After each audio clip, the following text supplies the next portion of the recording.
And we are live here on Facebook. This is Joe Kimmock. This is the next in our series called The Stories That Free Us, where we're talking with a whole bunch of folks who have been impacted by the criminal legal system one way or another. Folks that have been inside, folks that have family members inside, folks that have just missed being inside. And we know we're doing this because we know that the absolute best way to change hearts and minds is to tell stories. And the more stories that we're able to tell and share out there, the more impact that we're going to have. So if you're watching this, I would encourage you to share it. Aaron's story is one that I think will have an impact on a lot of people. And so today, I'm really honored and privileged to be here with Mr. Aaron Hollis. Aaron Hollis describes himself as having been raised by the system. As a teenager, Aaron was in and out of juvenile detention, and later on both the local jail and prison. While inside, Aaron experienced both physical and verbal abuse by the court system that he was told was supposed to rehabilitate him. He witnessed children get extorted, abused, and beaten both by staff and other juveniles. Aaron's brother was often with him, spending time with him in the juvenile and adult systems. As a result of years of trauma, Aaron's brother took his own life and the life of his 1-year-old daughter. Aaron himself has been out of prison since 2003.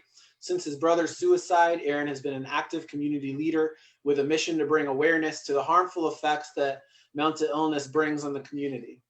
He started Kids Always First, a community organization designed to create a safe haven for children.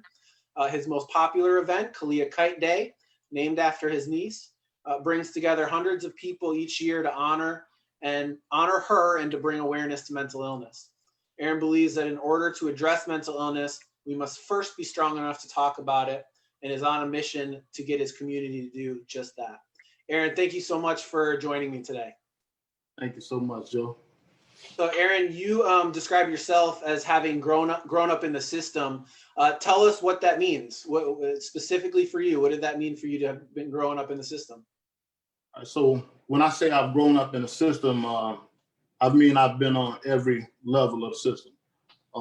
The detention center prepared me for the commitment programs. The commitment programs prepared me for county jail. County jail prepared me for prison. So it's just easy to say, hey, I grew up in the system, having experienced every level of confinement. So let's start in the juvenile system. Can you tell us some of the things that you saw and experienced in the juvenile system that you feel like prepared you for the adult system? First off, I want to say that I believe that the juvenile system actually made me an angry teenager. Most times you find angry teenagers in the system with you. And then you have angry people who hold jobs to protect you while you're incarcerated in the system, right? I've experienced verbal abuse, physical abuse. I've seen kids get extorted. I've seen kids get battered, beaten by staff. I've been on lockdown due to kids escaping. I've been on lockdown due to a rape that went on at the facility where I was housed. So yeah, I've seen a lot and I've experienced a lot just by being in those spaces. How much of your, childhood were you actually in the system itself? I would say from 13 to 17. If I had to say a consistent time, maybe those probably about 2 years straight, like from 21 days here, 21 days there, 6 months here in the commitment facility, 6 months over here, 6 to 9 months over here. So easily about 2.5 years out of 4 years. And so as a lawyer in the system, right? So we know that the U.S. Supreme Court has told us that the juvenile system is supposed to be to rehabilitate kids. Like that is the purpose of the juvenile system. Talk to me about what type of is there any rehabilitation going on? Did you experience rehabilitation in the system? I don't believe so, because it prepared me for the county jail. As I stated, it prepared me for prison.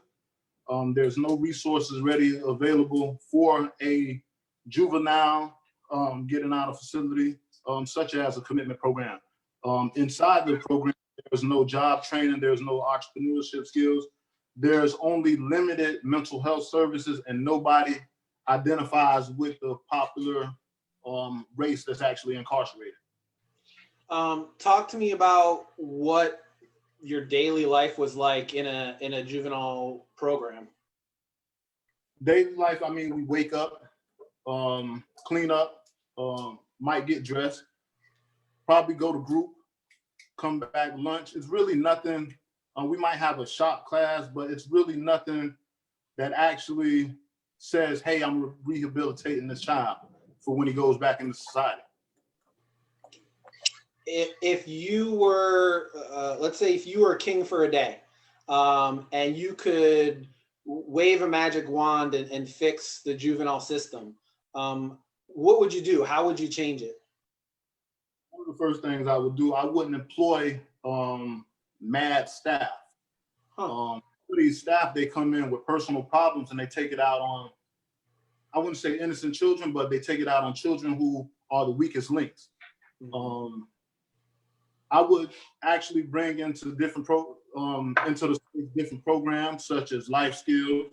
I would bring more mental health resources. I would teach kids about job training, entrepreneurship skills. I'll teach kids how to grow food, and more importantly, it'll be a safe haven for kids.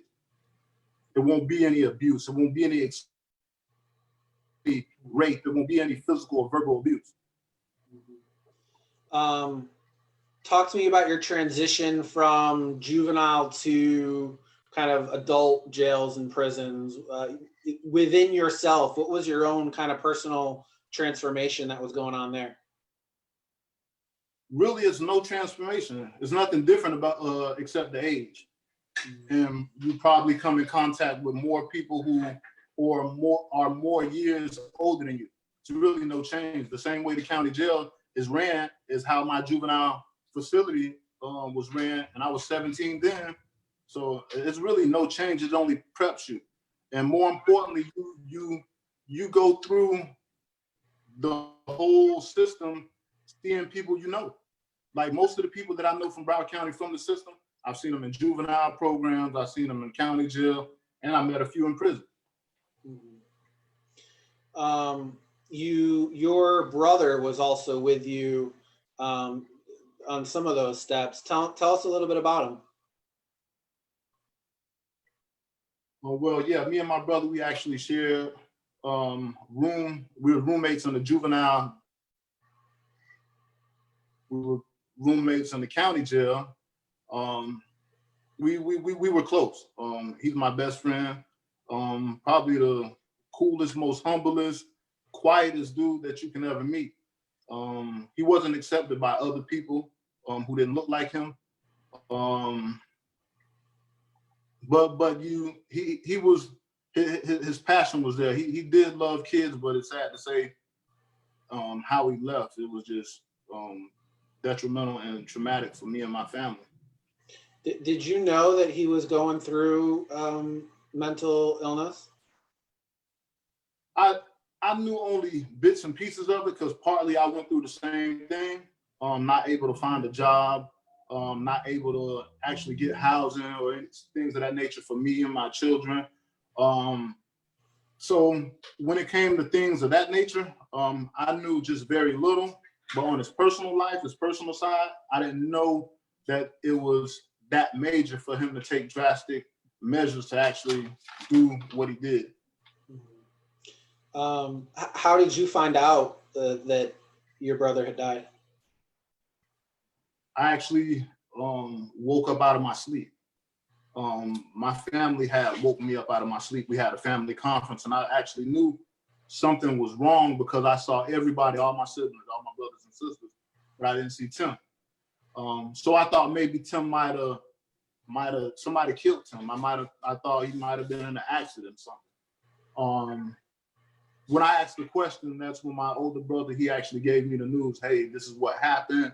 I'm not sure the whys behind it, but this is what happened and we have to move forward. This is what we have to do from now. Mm-hmm.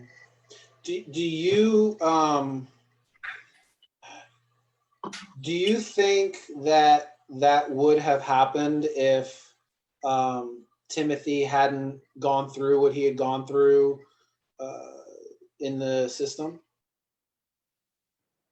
I don't think so. I don't know actually what traumatic experience that we together. And by being my brother, whatever he went through, I went through, and it wasn't going to be anything other than that. So what he went through on his personal experience, I'm not sure. We didn't talk about it.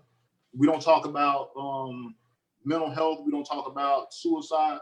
We don't talk about none of this. So I didn't even know, or my brain wouldn't even like kind of take on that notion to think that he was feeling that bad.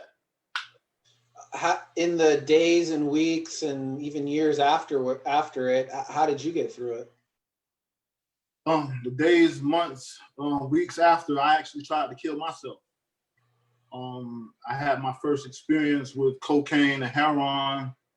I just didn't want to be here. I didn't think I can live without my brother. My brother was like the best friend I've always had. In some cases, he was my dad because he gave me advice on things that I couldn't even ask my dad. I really think I couldn't live without him. And honestly, what saved my life was probably I had a warrant for driving with no license. It was an old warrant. But I think that's what saved my life because I actually went to jail, like to detox right before his funeral.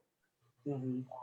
I did get out of jail, and after his funeral, I did like intoxicate and drug myself up, just trying to die. But I don't know what happened. Something just like kind of happened, and I just had God gifted me with a purpose to just fight and just live. So I've just been kind of in the community, just educate my community on mental health, the statistics when it comes to suicide, Black men and suicide, because we don't talk about this. We don't have resources ready available for our community. So.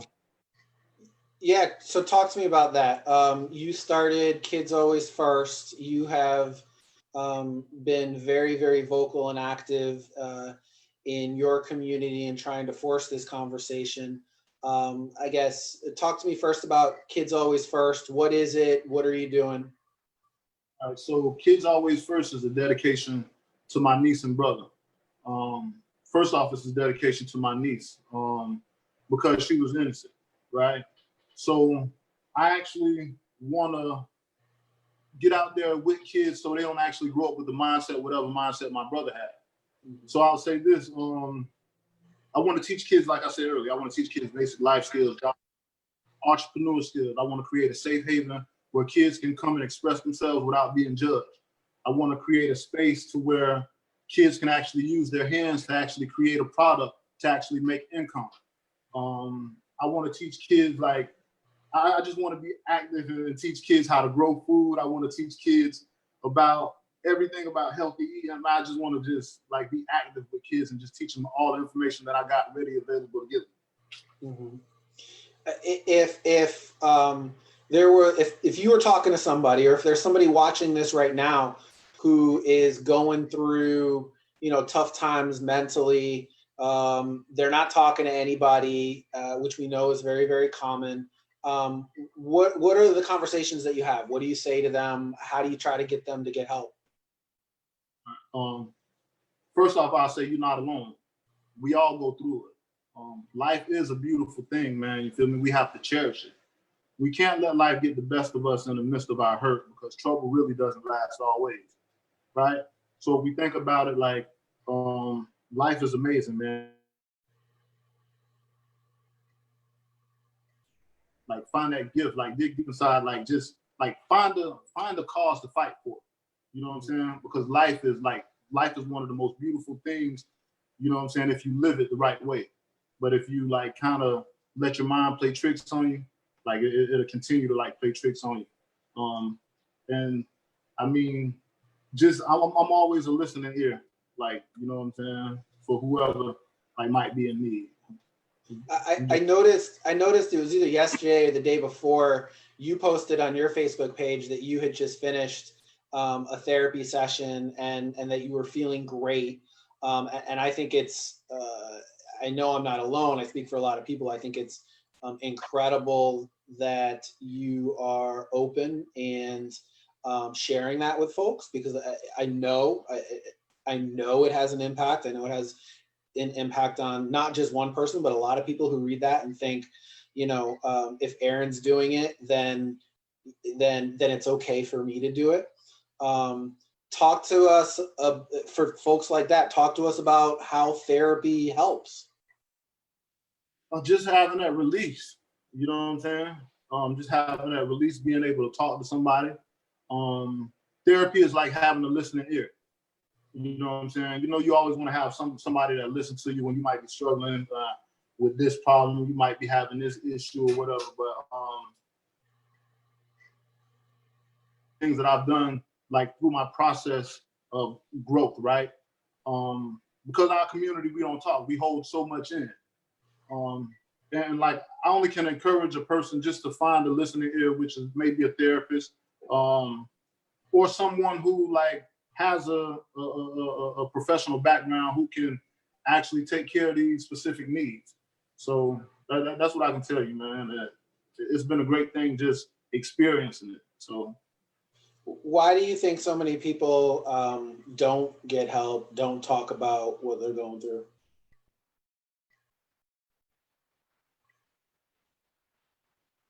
You know what I'm saying? We don't see people. One, we don't have resources ready available, right? Two, we don't see people saying, hey, I'm going to see my therapist, man. Or three, we don't have people saying like, hey, I really have a problem. Do you have anybody, or can you lend an ear right quick, right? So just to be, you know what I'm saying, to be able to do that, you know what I'm saying? And not have ego, right? To throw away an ego for a minute and just say, hey, man, I really need help. You know what I'm saying? I need to let go. I need to vent. Yeah, it's interesting you say that, because everybody's willing to share that they're going to see their chiropractor, right? Or they're going to see a heart doctor, or they're going to get a haircut, or they're going to, you know what I mean? Like, folks will share things about how they are getting helped in every other way except for mental health. And you know, I think it's true. Obviously, it's worse in some communities than others, but I think that is very prevalent in all communities. That you know, folks aren't willing to talk about when they are getting help because they're afraid of that stigma. And if more of us, you know, were shared it and we're open with our own little journeys, that would bring a lot of change to a lot of folks. Let me ask you the same question about kind of the mental health system. If you were king for a day and could fix the mental health system, how would you change it? What would you do? Oh, if I were king for a day. I'm making you king a lot during this. Yeah, right. So I would actually make resources ready, available for those who actually need them. I would like kind of, I actually create, I'm always talking about a safe space, right? So I will always have a safe space for you to feel comfortable. Like I would like have like,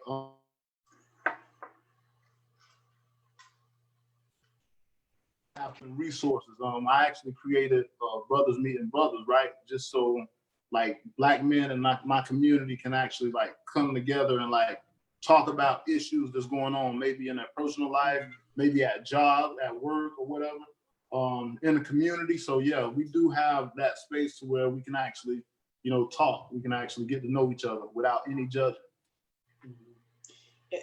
looking back on your life and on your brothers, do you think there was ever a point in which, if the system had done something different, particularly with your brother, if the system hadn't sent him to jail that time, or it just had done something different, that there would have been a different outcome, what do you think that point would have been? I think if the system actually rehabilitated like the system says it does, like that would be like one of the best things that can happen for anyone.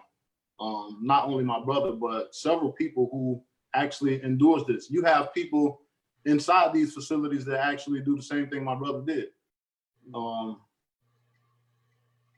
it rapidly, kill themselves incarcerated while they're incarcerated. But yeah, I'll